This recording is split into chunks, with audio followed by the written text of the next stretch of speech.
Chapter 1. A Beautiful Young Woman. During the last part of the 18th century there lived a man of science. One day he left his laboratory because he had found a beautiful young woman who became his wife. Aylmer loved his young wife very much, but his real passion was science and the mysteries of nature.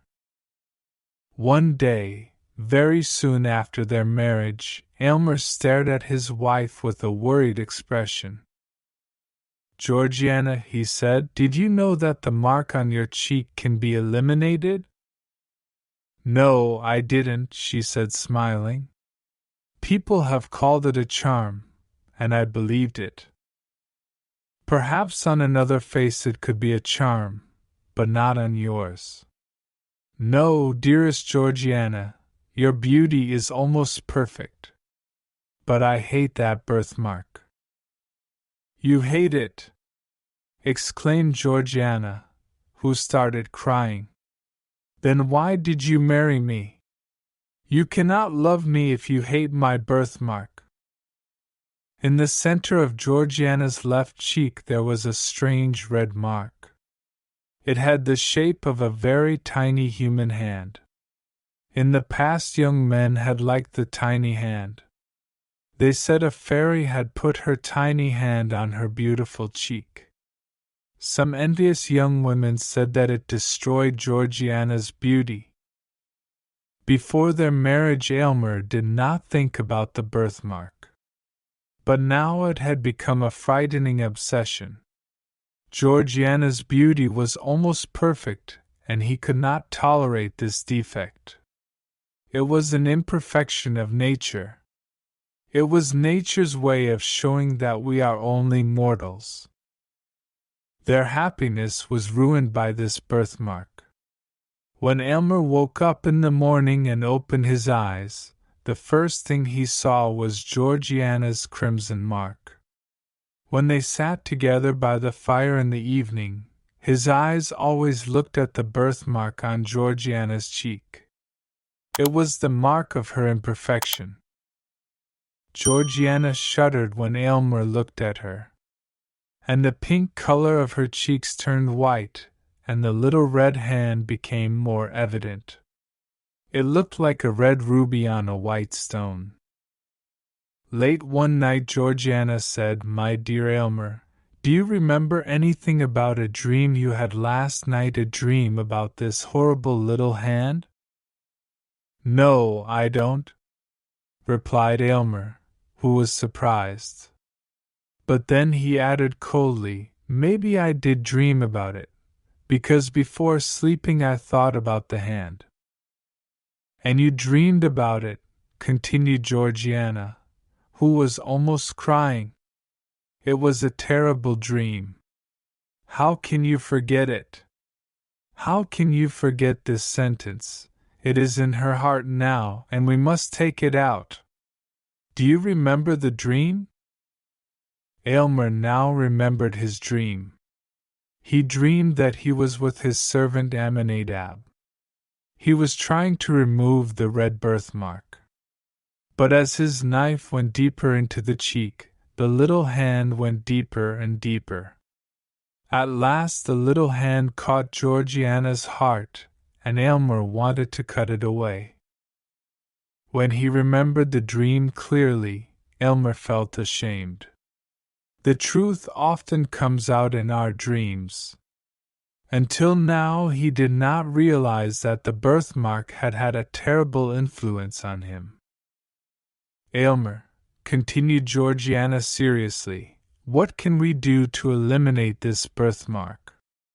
Maybe it will cause a deformity, or perhaps the mark is as deep as life. But can we eliminate it forever?" "Dearest Georgiana, I have thought about this a lot, and I am sure it can be eliminated." "Oh, then please do it. I am not afraid of the risk because life with this birthmark is awful. Either eliminate it or take my life. You are a great man of science. All the world knows you." I am certain that you can do it. Please save me from madness. My dear wife, cried Aylmer, don't worry. I have thought about this problem very much. I am certain that I can make your cheek as perfect as the other. I know I can correct this error of nature, and my happiness will be great. Then the problem is solved, said Georgiana. Her husband kissed her right cheek, which was perfect. The next day Aylmer told his wife about his plan. We will both live in the apartment which I used as a laboratory when I was young. He had made important discoveries in that laboratory, and he had learned about the mysteries of nature and the universe. Georgiana was frightened when Aylmer took her to the apartment. He looked at her happily, but the birthmark on her white cheek made him shudder and Georgiana fainted. Aminadab! Aminadab! Shouted Aylmer violently. A short, robust man with long hair came out of another room. This strange man had been Aylmer's assistant for many years. He did not understand scientific principles, but he followed instructions and did his job well. Georgiana has fainted. Quickly, open the door and burn a special candle, cried Aylmer. Yes, master, answered Aminadab, looking at poor Georgiana. Then he said to himself, he should never eliminate that birthmark. Aylmer was at his wife's side when she woke up. Where am I? Ah, I remember, said Georgiana quietly. And she put her hand over her cheek to hide the terrible mark from her husband's eyes. Don't be afraid, dear Georgiana, he said. It will be a pleasure to remove it. Oh, please do not look at it again. I can never forget that terrible shudder. To help Georgiana forget her problem, Aylmer tried to entertain her. He showed her a little plant that grew slowly before her eyes. When a lovely flower appeared, Georgiana exclaimed, "It's magic! I won't touch it." "No, you can touch it. Pick the flower and enjoy its perfume." But when Georgiana touched the flower, the plant died immediately, and its leaves became black. Then Aylmer decided to create her portrait on a piece of metal. He used a scientific process that he had invented. The result was frightening because the portrait was difficult to see, but the birthmark was clearly visible. Aylmer was angry and threw the piece of metal away. He soon forgot these failures and continued studying science and making experiments. He often went to Georgiana and told her about the mysteries of science and about the history of alchemy. He told her that science could do many incredible things, and it could easily remove the little hand from her cheek. When Aylmer mentioned the birthmark, Georgiana was always very unhappy. Aylmer worked many hours in his laboratory with the help of Aminadab. One day he showed his wife a small crystal ball. "What is this?" asked Georgiana, looking at the small crystal ball with the gold-colored liquid. "It is very beautiful. It looks like the potion of life." "In one sense it is. It is the potion of immortality. It can prolong life or destroy life." "Why do you keep such a terrible potion?" asked Georgiana in horror. "Oh, don't worry, dearest Georgiana," replied Aylmer. "Look at this powerful cosmetic for the skin." "Are you going to use it on my cheek?" asked Georgiana. "Oh, no. Your cheek needs something that will go deeper, much deeper. When she looked in the mirror and saw the red birthmark, she hated it more than anything. Chapter 2. Perfection is dangerous. While Aylmer worked in his laboratory, Georgiana looked at the books in his library. There were books by scientists, poets, and philosophers. But the most interesting work was a big book written by her husband, in which he wrote down every experiment of his scientific career. The book was the history of his intense and ambitious life. As Georgiana read it, she loved Aylmer more and more. She knew he was a great scientist. However, many of his experiments were failures, and this made her very sad. One day she put her face on the open book and started crying. When Aylmer entered the room and saw her, he said, "It is dangerous to read a wizard's books. Now that I have read this book, I adore you more than ever," said Georgiana. "Ah, but wait for this success," he said, "and then adore me if you want. But now I would like to hear your beautiful voice. Please sing to me, my dearest." So Georgiana sang, and Aylmer was very pleased. Then he returned to his laboratory. But Georgiana had forgotten to tell her husband about a strange sensation she had felt on her left cheek for the last 2 or 3 hours. So she entered into her husband's laboratory for the first time. The first thing she noticed was the furnace with its intense fire. All around the room there were tubes, cylinders, and other scientific instruments. The air was filled with strange vapors and odors. But what really surprised her was Aylmer himself. He was as pale as death and worried as he prepared a strange new potion. He was so different from the man she had seen a few moments before. "Carefully, Aminadab, carefully!" he cried. "This is a very important moment." "Ho! Ho!" said Aminadab. "Look, master, look!" Aylmer raised his eyes quickly and became very angry when he saw Georgiana. He went to her and took her arm. "Why did you come here? Don't you trust your husband?" he cried angrily. "Now go away!" "No, Aylmer," said Georgiana firmly. "You don't trust me and you don't tell me your worries about this experiment. I will accept all the risks." "No, no, Georgiana," said Aylmer impatiently. "I will drink any potion you give me. I trust you completely." "My dear wife," said Aylmer, "you must know that this red hand is deep inside you. There could be danger." "Danger? There is only one danger, that this horrible birthmark remains on my cheek," cried Georgiana. remove it, or we will both go mad." "Your words are very true," said Aylmer sadly. "And now, please go back to your rooms.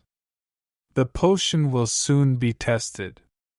When Georgiana returned to her rooms, she thought about Aylmer's noble character and his great love for her. He wanted her to be perfect because he loved her so much.